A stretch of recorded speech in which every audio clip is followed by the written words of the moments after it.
Afin de promouvoir la bonne gouvernance et lutter contre la corruption, l'ONG Réseau Bénin Espoir, en partenariat avec l'Observatoire mondial de la bonne gouvernance, a procédé cette semaine à une cérémonie de distinction des maires et universitaires qui font preuve de bonne gouvernance dans l'exercice de leurs fonctions. Toutes les communes ont été saisies et donc évaluées. Les critères retenus sont la tenue régulière et à bonne date des sessions communales et des commissions permanentes. La tenue régulière et à bonne date des réunions de municipalités. La mobilisation du budget et le taux d'exécution du budget de l'année 2020. L'organisation des séances publiques de reddition des comptes aux populations. Le contrôle de ponctualité aux agents, le suivi, évaluation, la gestion axée sur les résultats, la gestion participative, la transparence, notamment dans la passation des marchés. L'existence d'un plan de passation de marché, le profil emploi-poste des agents et, bien sûr, l'efficience. Nous avions en outre exigé la présentation du rapport d'un an de gestion exercice de juin 2020 à juin 2021 à tous les maires. Enfin, nous avons installé un jury pour analyser et apprécier tout ceci. Il faut reconnaître que dans l'ensemble, la grande majorité des communes ont réagi dans les délais impartis. Au départ, nous avions décidé de ne primer qu'un seul par département, mais avons compris l'effet de la motivation sur un plus grand nombre. Nous avons décidé de tolérer quelques marges en allant jusqu'aux 3 premiers par département, selon le cas, étant donné d'ailleurs que le budget 2020 était en cours d'exécution avant l'élection de la plupart des maires évalués actuellement. L'évaluation de cette année n'est donc qu'un signal aux maires pour celle de l'année prochaine, car ils ont déjà leur budget et ils en adossent l'entière responsabilité.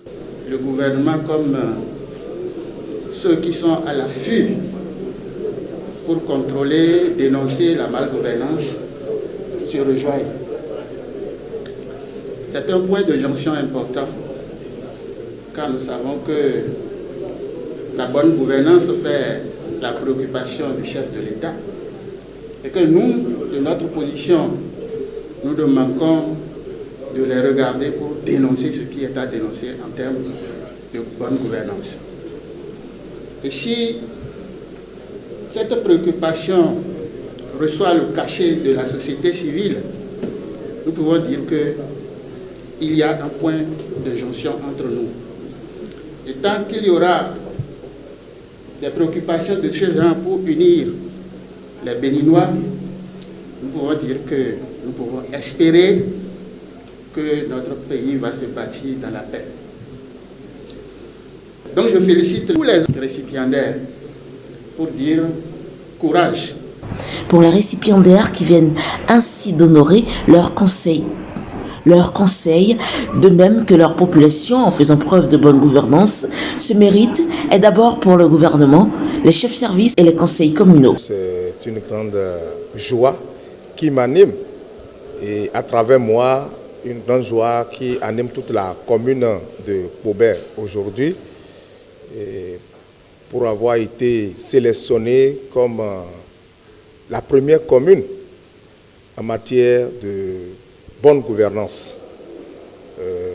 Je voudrais dédier ce trophée à l'ensemble du conseil communal, à tous les cadres de la mairie de Pobert et à la population qui nous accompagne.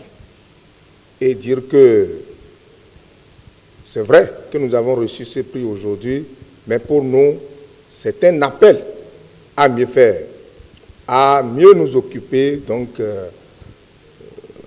des affaires de nos mandants.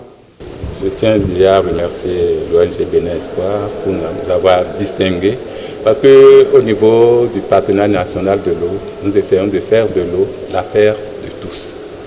Pour que l'eau soit l'affaire de tous, il faut qu'il y ait tous les participants, tous les acteurs doivent y participer.